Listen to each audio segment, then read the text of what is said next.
Hi friends, this episode of the Cozy Lung Lounge is brought to you by Hootenanny Joy, where your health and wellness take center stage. At Hootenanny Joy, we know how overwhelming it can be to stay on top of your health, especially when life gets busy or chronic illness adds challenges. That's why we've created self-study programs designed to meet you right where you are.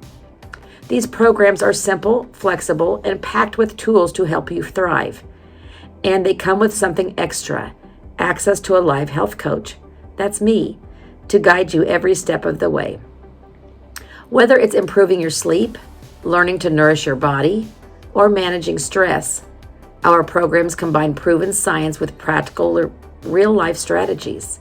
You can work at your own pace, get the answers you need during coaching sessions, and feel confident you're making progress. Ready to take that first step? Visit hootenannyjoy.com to explore the programs and choose the one that fits your journey best. Hootenanny Joy, because your health deserves a little joy.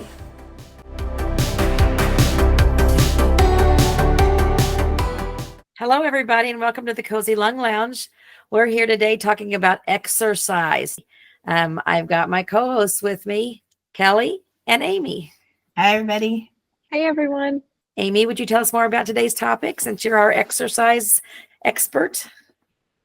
Absolutely. So today we're going to be going all through the exercise essentials. So what happens before you start an exercise program? What are all the benefits of exercise? What are all the different types of exercises you should be doing? And what are some considerations for when you start exercising on your own at home? What are just some things to think about as we go through this whole exercise journey? So basically, start to finish, getting you all set up with exercise is what I want to go through today. So to get us started, let's go ahead and go through kind of what you do before you start an exercise program. So especially with our pulmonary patients, there are definitely lots of considerations before you even begin a program.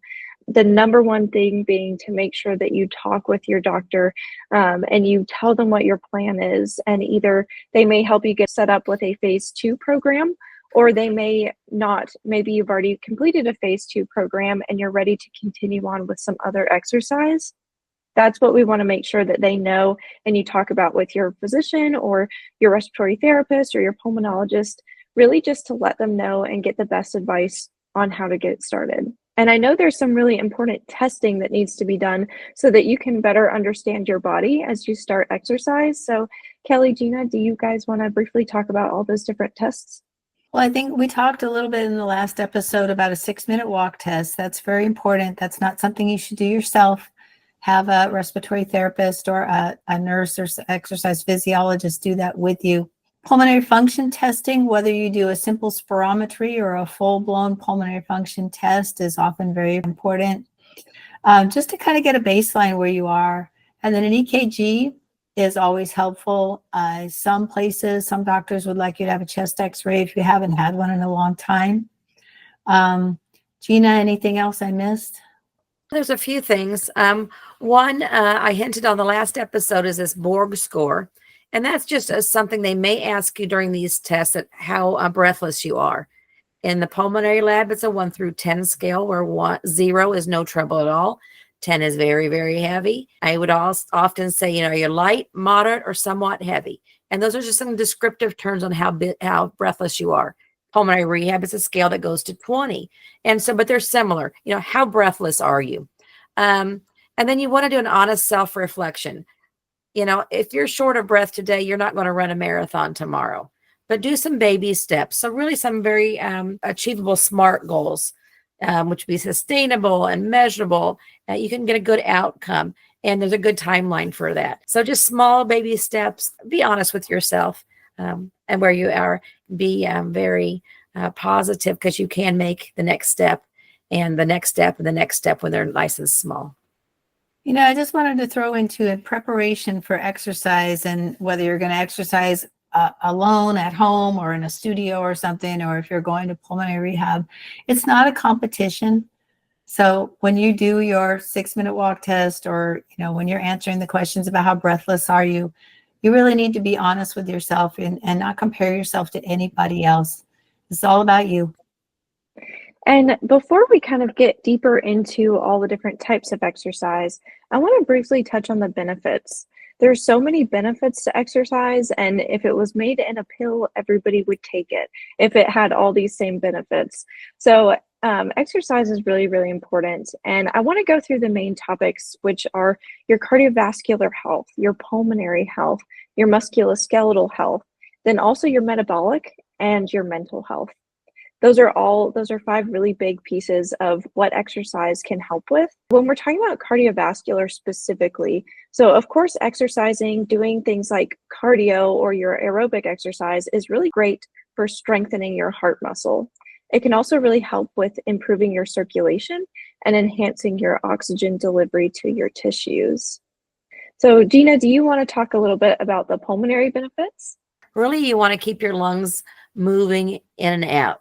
We want to make sure they're fully inflated of air. Moving around helps with that. If you're stuck in bed all of the time, you breathe very shallow. Exercising helps to improve the function of those lungs. It helps to move mucus so that when your lungs are breathing in and out, you're kind of actively getting that mucus moved around. And then you're also exchanging good oxygen. So breathing good air in goes through those alveolar capillary membranes and then down into your bloodstream. Your carbon dioxide, or the bad blood, some people call it, come on out of the air sacs and then out into the environment. And so as you exercise, that helps exchange gas more effectively. And that increase in your lung capacity and the efficiency and getting those lungs really nice and clean will help reduce your symptoms such as dyspnea, which is also known as shortness of breath. So that's really important. And then we have our musculoskeletal benefits, which are really important for building your muscle mass. So the musculoskeletal system is your muscles and your skeleton, so all your different bones throughout your body. So of course, it helps improve your muscle mass. And then it also really helps with your range of motion and flexibility. One exercise that people don't normally think of when they think of going to the gym is stretching. So stretching, doing mobility exercises such as maybe some light yoga is really helpful for that range of motion and your flexibility. And then the last kind of benefit for your musculoskeletal system is an improvement in your balance, because all of those big muscle groups such as your legs and your core and your back are going to get stronger.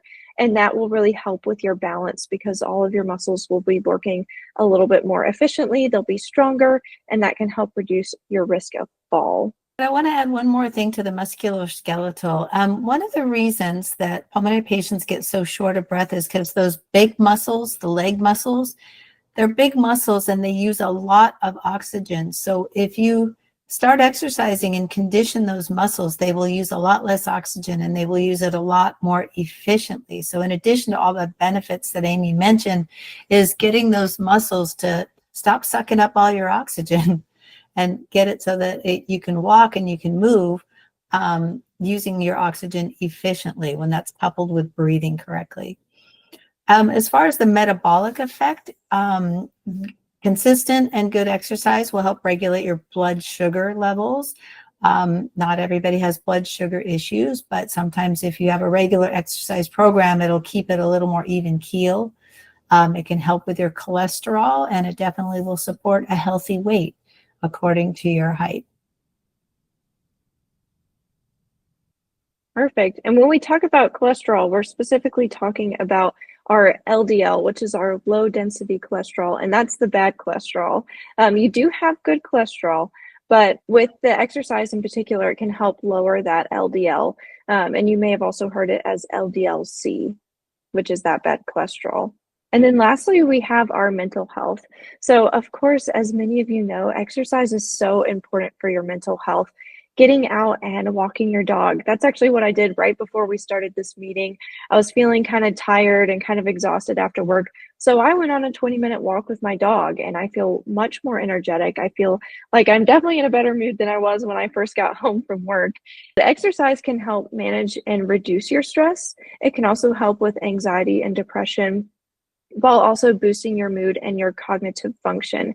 As you're exercising and as you're getting that blood flowing, it can actually really improve your cognitive function by getting your brain plenty of blood and plenty of oxygen so that it is fed and ready to start thinking. It's also been shown if you're one of these people that kind of poops out in the afternoon and you feel like you need an afternoon nap, if you go take a walk instead, you will feel so much better. You will actually feel more rested that night and you'll be able to sleep better. And even if you can only commit to walking for 5-10 minutes, just go out your door, look at your watch, walk for 5 minutes, and then turn around and come back. That's all you need. A little bit of That's sunshine and getting outside was perfect for me today. It really did boost my mood and get me feeling more energetic.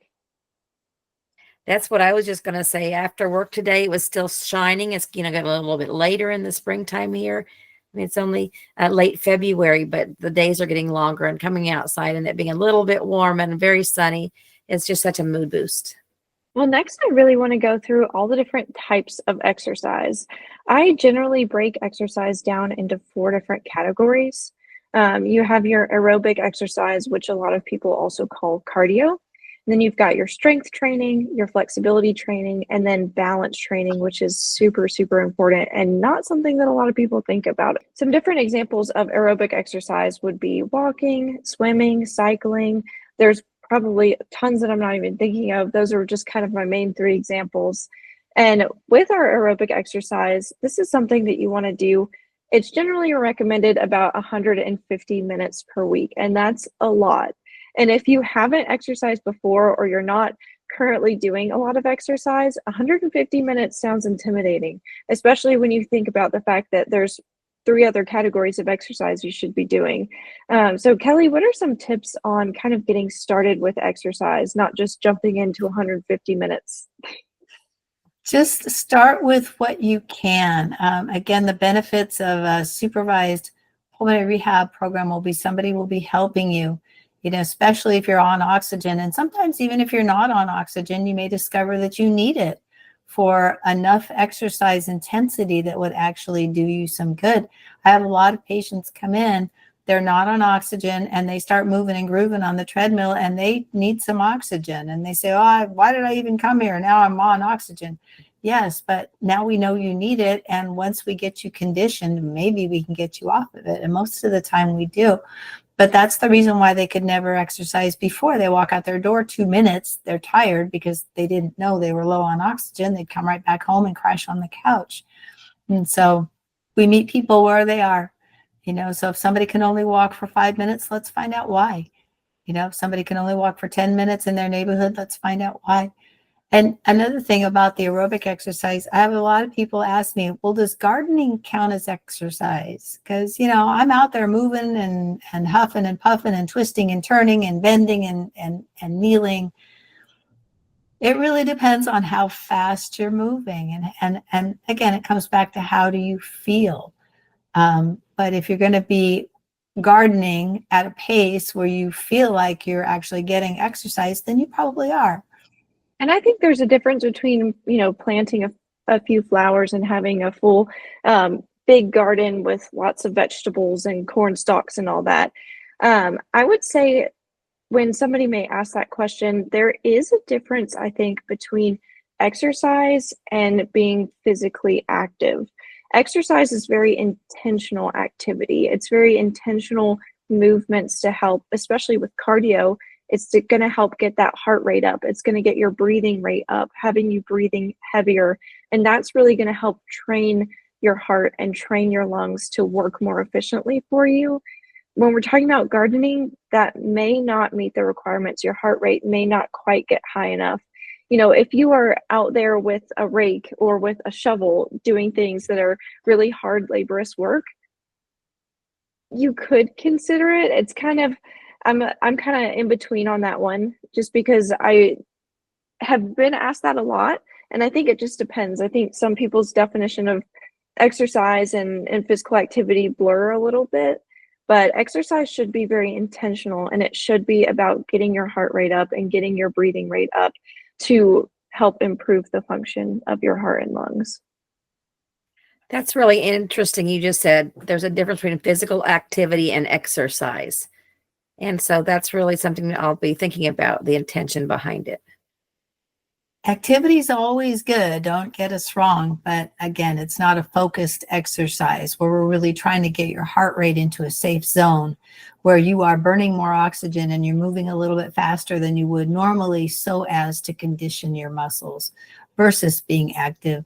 But I have to say, now that I have a backyard and I have to go out there and rake and shovel and move and clip and trim and sweep, oh boy, it is a lot of activity, but it is not focused. So now, with all of this activity, we really want to work on a safety plan. So number one, make sure that you've checked it with your doctor first, particularly with the focused exercise. Most doctors will say, yes, increase your physical activity. But yeah, for exercising to get your heart rate up, please make sure that you check there first.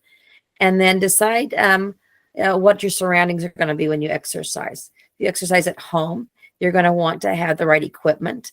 And you want to notify people around you. If you're exercising by yourself, make sure somebody checks on you every so often, just in case you trip over the dumbbells or whatever you have set up for yourself.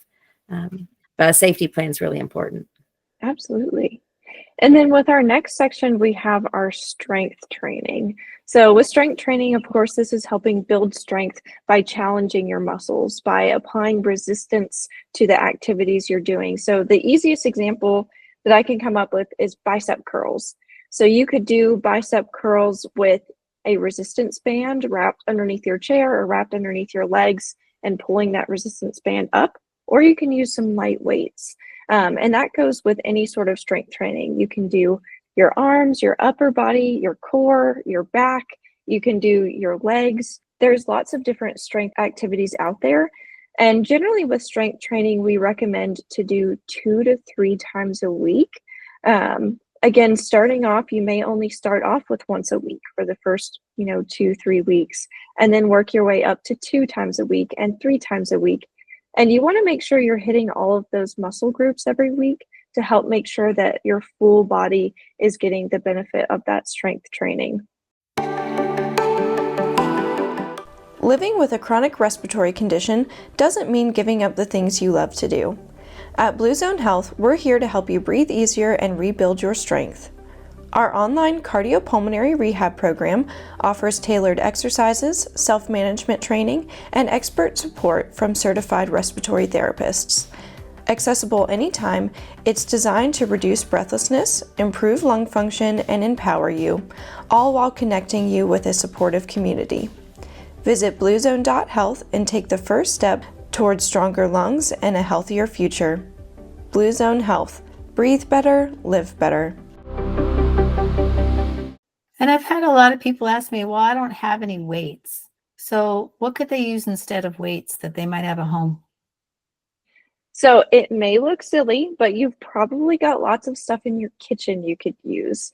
So if you have soup cans, or you have canned vegetables, or you've got a milk jug, whether it's a full gallon or a quart milk jug, you can fill those up with water and use those.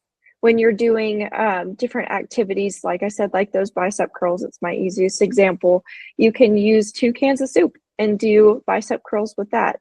Or if that's still too hard, if you're really starting off at the beginning, you can just do the movement and start with those muscles moving and kind of getting that rhythm with that activity, and then eventually slowly add in some different things you have around your house. You probably have enough things around the house to work out with that you don't even realize. And there's plenty of exercises you could do, just like arm circles or arm raises up above your head. You can do some punches. I teach seated kickboxing all the time. Those are different exercises you can do without even having to have a weight. And if you do have the ability to be able to purchase some equipment, but not a lot, resistance bands are a super easy way to get your resistance in.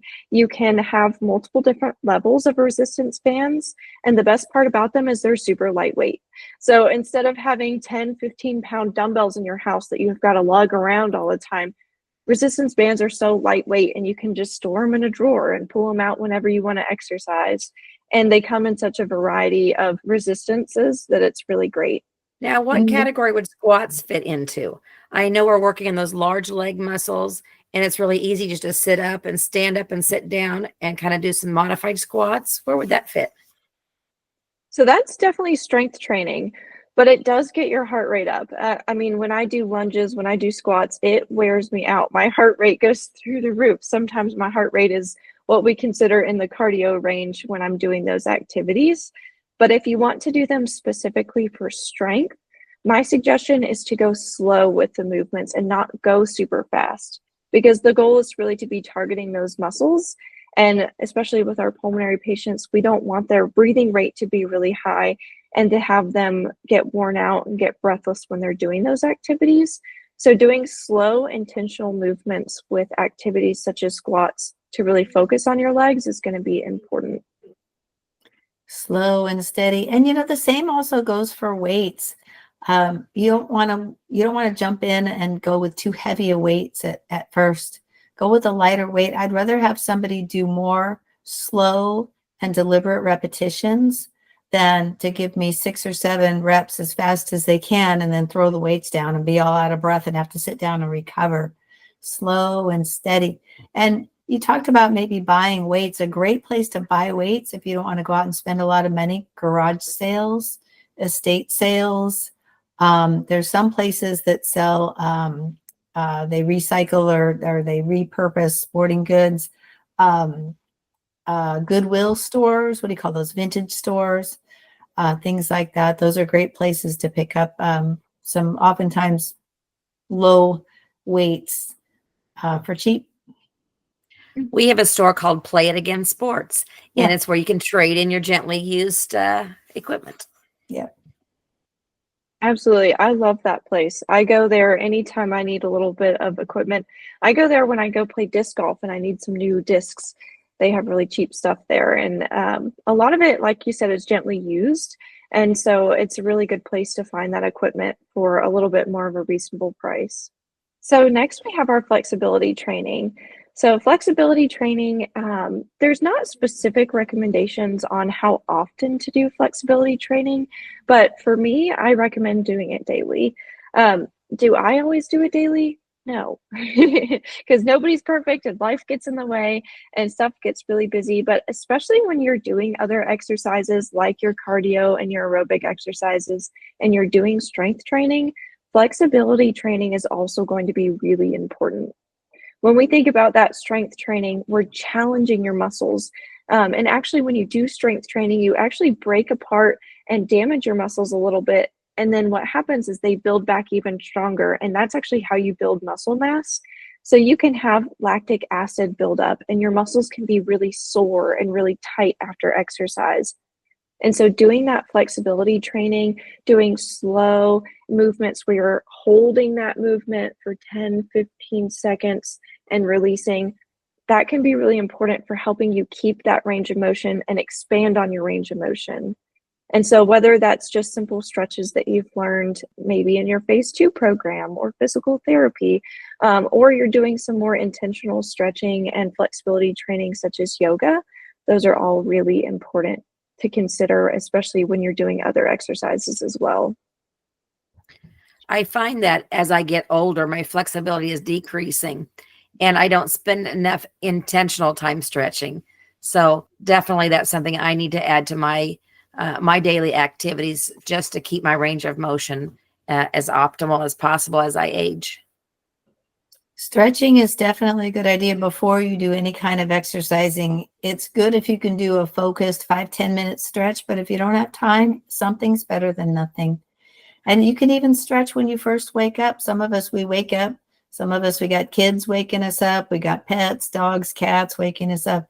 But before you even get out of bed, give yourself a nice, big, full body stretch. Reach up, stretch your toes, right? Pull your knees into your chest. Give yourself a gentle little chest hug. Stretch that lower back before you even get out of bed. There, you've started. And I think for me, one thing that I've tried to start doing is to stretch every night before bed.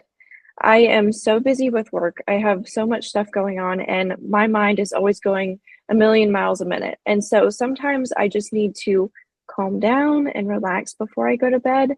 So, lighting a candle, turning off some of the lights so it's a little bit more relaxing, playing some gentle music and stretching, but it has been really helping me sleep well. And that's been a really good time for me to do my stretching is just in the evenings. And so if you're somebody who also struggles to fall asleep, you can kind of use that flexibility training as something that can help you with your sleep schedule as well. So let's talk about balance training for a minute. So balance is super important, especially as we get older. And your balance isn't just about your legs, it's about your core. And your core isn't just your abs, it's also all the muscles that go all the way around to your back. It's what holds us upright.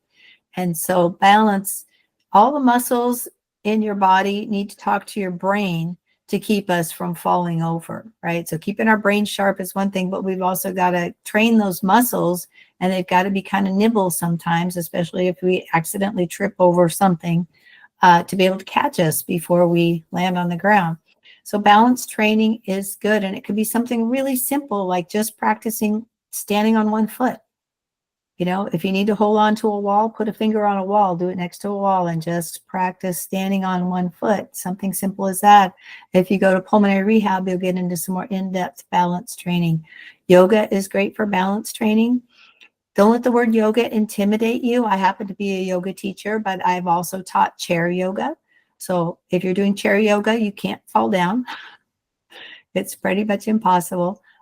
So again, meeting people where they are. If that's all you want to do is chair yoga, go ahead. But it's great. It's great balancing training, and it's great mindfulness training. One thing I will say about balance training is wherever you are doing balance training, don't do it in the middle of a room. Do it by a table, by a wall, by a counter. Make sure that you've got something to hold on to around you that's not another person, that you can use just in case you lose your balance, or just in case you need to recenter yourself a little bit. Just make sure you've got something around you that's really nice and stable, that won't move, that you can use when you're doing your balance training. I really like those, standing on one leg and trying to do it for as long as I can. Even, if I can kick my leg out and over a couple of times, do a little bit of extra little balance challenges. But where that really pays off is one of my fun activities, and that's hiking. And so I'm able to balance a little bit better on the trail when it's an uneven surface. And so balance training can really pay off in those kinds of activities. And balance training doesn't have to be something that you do, at a gym during a very specific workout time. It could be when you brush your teeth. Maybe you're brushing your teeth and you decide that that's when you want to try to stand on one leg. You've got that counter in front of you, and you've got that, 2 minutes where you're not doing anything but standing there. So you could use that time to work on some balance training, even if it's just lifting one leg, but kind of resting it on your standing leg so that you've got a little bit more stability. You can find creative ways to do your balance training. Maybe you're washing dishes, or you are working on something on the countertop you're cooking. As long as you're not using knives, you can work on that balance training with whatever you're doing. And countertops are the perfect height, honestly. So if you're looking for a way to kind of incorporate exercises slowly throughout the day, that could be a way to incorporate your balance training by just doing it when you're brushing your teeth or washing dishes or whatnot. So the last thing that we really wanted to touch on today was just going through the considerations before you start exercising at home. So we've talked a lot about these already, and just as a refresher, make sure that you're clearing everything that you're doing, all of your exercise plans, with your physicians, your pulmonologists, so that they can kind of okay your plan and make sure that you're doing all of your exercise safely. And then next, it's going to be really important to make sure that when you're exercising at home or you're doing your own routines, if you're not going to a gym, you're going to need some sort of equipment at home. So we talked about, the weights and the resistance bands, but we also talked about just using those objects that you have around the house. And one thing that we haven't touched on quite yet is aerobic exercise at home if you're seated and you need a low-cost option. There's a device called a portable cycle ergometer, and that is what I use almost every day with my work, and it is a very low-cost option for aerobic exercise at home. So when you're thinking about creating an at-home gym, this could be a really good option to make sure that you're getting that aerobic exercise, and you can do it from the comfort of a chair in your home. And you can sit it on the floor, you can sit it on the table, and it's essentially just a small, maybe foot by foot device that's got two pedals on either side. And a lot of times it comes with foot straps. And so that can be a really helpful thing to use at home for your exercise. Maybe you're watching TV on the couch and you want to get a little bit of exercise in while you're watching your favorite TV show. You can put that ergometer on the floor and get your aerobic exercise in, get that heart rate up, get those legs moving while you're watching your shows. So that's a really great thing to think about when we're talking about aerobic exercise at home. The next piece I wanted to talk about is having a workout partner or an accountability partner. So just kind of like we talked about in the last episode, talking about our pulmonary rehab, it's really helpful to have an accountability partner because they really can just make sure that you are getting enough exercise in, and they can be a little extra motivation. And it's also just fun to have a friend with you when you're exercising. It makes it not seem so daunting and hard. It's a good idea also just to create a safety plan in case of an emergency. Heaven forbid you're out walking in the neighborhood. I don't know about where you all live, but all the sidewalks in my neighborhood are completely wonky because the trees, their roots have lifted up sections of the sidewalk. So heaven forbid you're out walking and you trip over one of those elevated sidewalk pieces. What are you going to do? So have a plan in place. Make sure you take your phone with you. Make sure you know who you're going to call when that happens. And don't try to get up, brush yourself off and say, I'm fine, I'm going to go home, right? What if you were out walking, or even if you're just at home doing your home workout, riding your little bike that you've got, your ergometer that's sitting there, and suddenly you feel real dizzy? Who are you going to call? What are you going to do? So just having a safety plan is good. Short of having someone there with you that you could call on, who could be your backup person, your accountability partner, somebody you can say, hey, I'm going to start my focused exercise right now. So something happens, I'm going to call you since you can't be here. And I know a lot of this exercise and stuff we're talking about, it's a lot of information, and starting an exercise program can be really daunting. So just remember, as you're going into this, there are resources available, and there are resources available online and stuff that you can do at home. So of course, BluZone Health has their program that's very structured. And then we've also got support groups such as Right to Breathe, where they constantly have education and a good community. So you can find other people who can be maybe your accountability partner. Maybe they even live across the country, but you could Zoom or do some sort of video call or phone call when you're exercising so you can exercise together.